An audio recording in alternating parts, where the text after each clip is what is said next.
Bago po natin masagot yung title ng video natin kung bakit nawawala yung variegation ng iba't ibang halaman natin, lalo na yung mga sobrang mahal na halaman, di ba? Kasi nakakapanghinayang kapag nawala yung variegation, kasi yung variegation yung binabayaran natin dun eh.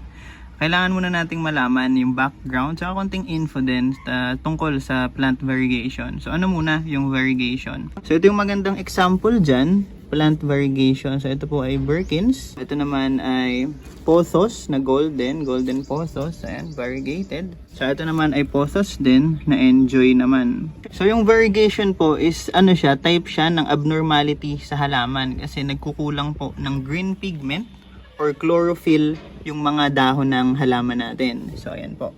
So tulad ng dimple na abnormality din sa tao, 'di ba, sa mukha ng tao.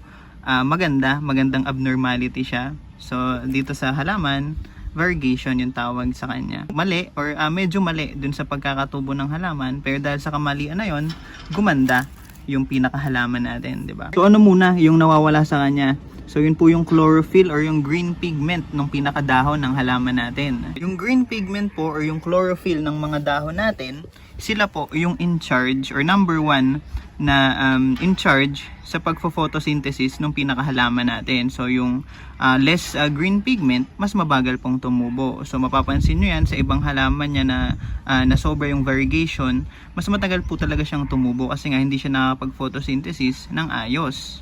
Yun rin po yung isang rason kung bakit sobrang mahal ng mga variegated plants, lalo na yung mga monstera, diba? Ito mabilis lang to kasi tumubo. Pero maliliit lang kasi tsaka madali siyang i-propagate. Pero yung tulad ng mga monstera, tsaka iba't iba pang malalaking variegated na halaman, sobrang bagal kasing tumubo kasi nga sobrang kulang yung green pigment nila or yung chlorophyll, mabagal pong tumubo. So hindi sila nakapag-photosynthesis kasi ng ayos. Tapos, meron naman po tayong iba't ibang paraan or iba't ibang way kung paano magkakaroon ng variegation yung halaman. So, i-discuss natin dito is tatlo lang kasi yun talaga yung pinaka-common or talaga napapag-usapan lagi. So, yun po yung genetic.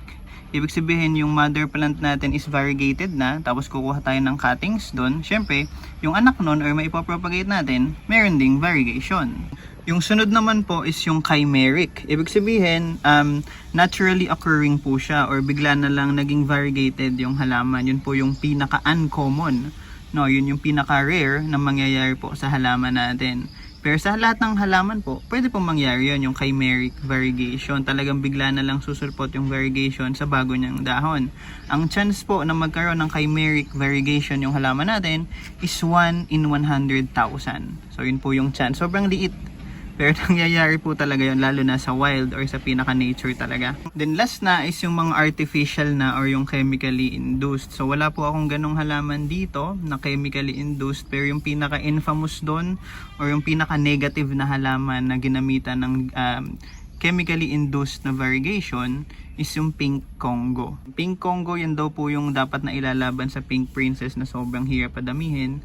Pero wag po kayong bibili ng pink Congo. Kung makakakita kayo, iwasan nyo po yun kasi nawawala po agad yung pagka-pink nun kasi nga chemically induced lang po siya.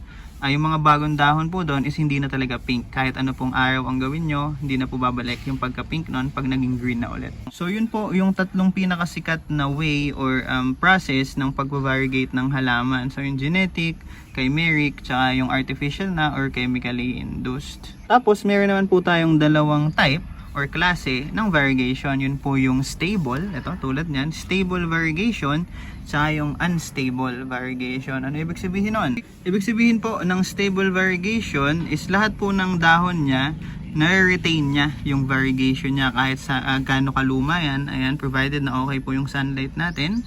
Talagang hindi po nagfe-fade yung variegation sa bawat dahon niya. Maliban na lang kapag ginawa nyo yung madidiscuss natin mamaya ng mga mistakes kung bakit nawawala yung variegation ng halaman. So yun po ay stable variegation. Then yung next naman is yung unstable variegation. So ibig sabihin po nun, nagfe-fade yung pinaka-variegation ng dahon natin. So pinaka best example dyan or best example po dyan is itong Philodendron Birkins. Since ang Philodendron Birkins po ay hybrid ng dalawang halaman, hindi po siya nanggaling sa chimeric na variegation, hindi po stable yung variegation niya. So mapapansin nyo dun sa mga Birkins nyo, yung mga lumang dahon niya po is nawawala na yung variegation or nagfe-fade, 'di ba? Talagang minsan wala na talaga yung pinaka-line niya. So yung mga line kasi niyan is variegation po 'yan. So yung mga unang dahon niya, yung mga bagong dahon, maganda yung variegation niya. Pero pag tumagal, wala na. Isa pa pong halaman na mayroong unstable na variegation is yung Philodendron Pink Princess. Kaya medyo in demand din talaga yun kasi medyo mahirap mag-maintain ng pagka-pink niya na variegation. Kasi yung mga lumang dahon nun talagang bumabalik sa pagka-green. Talagang yung mga bagong dahon lang yung pinaka-pink or magpo-produce ng magandang pink variegation niya. Pero yung mga stable naman na variegation, ayan tulad niyan, Golden Pothos, Enjoy Pothos, or mga Monstera Albo, tsaka Thigh Constellation. So okay po yun, kailangan lang po talaga natin silang alagaan. So yun po, yung maikling backstory or information sa plant variegation. So pwede na po nating simulan dun sa pinaka-title. So bakit nawawala yung variegation ng halaman natin? Sa unstable variegation, normal po yun na nawawala. Okay, wala tayong magagawa dyan kasi nga unstable siya eh. Pero kung magagawa po natin or makocommit po natin yung mga mistakes na babanggitin ko sa unstable variegated na halaman, kahit po yung mga bagong dahon niya, mawawalan po ng variegation. No? Lalo na dun sa mga stable din. Kung makocommit din po natin yung mga mistakes dito sa mga stable variegated plants, mawawala din yung variegation nila. So ano po yung dalawang yon? So yung first is lack of sunlight. So dahil po nakukulangan ng sunlight yung halaman natin, tapos variegated nga sila, di ba? Again, ang variegation po ay lack of chlorophyll. Ang ginagawa po ng ibang halaman na variegated tapos nakukulangan po ng sunlight, bilang defense mechanism, ang gagawin po nila is magpo-produce sila ng chlorophyll or yung green pigment. So nawawala po ngayon yung variegation. Para lang mabawi nila yung lack of sunlight kasi nga para makahigop ng enough sunlight para mabuhay sila, 'di ba? So defense mechanism nila 'yon. Kapag nakukulangan po sila ng sunlight, magpo-produce sila ng chlorophyll or yung green pigment. Ang magiging output, mawawala po yung white or yellow variegation natin. Kaya po sobrang mahalaga ng sunlight sa mga variegated plants. No, low sunlight or not enough sunlight, mag-revert po sila dun sa original color nila, which is green nga. Ito po yung magandang example dyan. So makikita natin dito sa Golden Pothos natin, 'di ba? Okay naman yung variegation. So ito po yung part or yung side na nakatapat sa araw. Ayan. So okay naman yung variegation niya. Pero yung ibang dahon na nasa likod, ayan, pakunti na siya ng pakunti hanggang sa nawala na. So ito po kasi yung pwesto niyan, ganyan. Tapos, ayan po. So dahil hindi masyadong natatapatan ng araw itong dahon na yan, nag-revert na po siya sa pagka-green. Once na nag-revert po ang dahon nyo na variegated back to the green original form or yung color, wala na po tayong magagawa doon para maibalik yung pinaka-variegation niya. Babalik po yan doon na sa panibagong dahon niya. Ayan. Parang fenestration, di ba? So lack of sunlight sa fenestration, yung susunod na dahon doon is mas konti yung fenestration. Pero kapag naayos po natin yung ilaw sa fenestration ng dahon, yung susunod na dahon niya, mas okay na ulit. So, ganun din yung variegation niya. So, nung naayos ko yung variegation, yung sumunod na po na dahon, okay na ulit.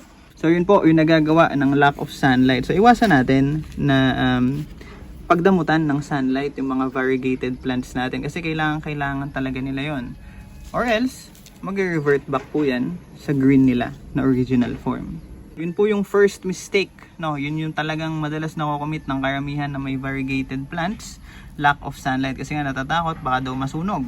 Papansin nyo din po yan sa mga stable nyo na variegated na halaman kapag po yung mga tulad nito, yung mga dahon sa ilalim, since medyo ano nga yan, parang shaded na, di ba? Kasi nga nasa ilalim siya ng mga dahon.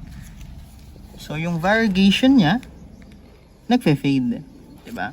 Pero okay lang po yan, normal po yan. So kailangan lang talaga nating bantayan or bigyan sila ng enough sunlight para ma-maintain natin ng tama yung variegation nila. Okay? So second mistake naman, or yung last mistake na siguro, or last common mistake, is over-fertilization. Lalo na sa over-fertilization ng nitrogen. So meron akong nabasa dati sa isang forum na yung fertilizer daw is nakapag-maintain ng variegation ng halaman. So So, idedebunk ko na po yun, yung sinabi nung taong yun. So, wala pong fertilizer na nakakapag-maintain ng variegation. Ang nakakapag-maintain lang talaga ng variegation ng halaman is ilaw lang or sunlight lang. Wala na pong iba.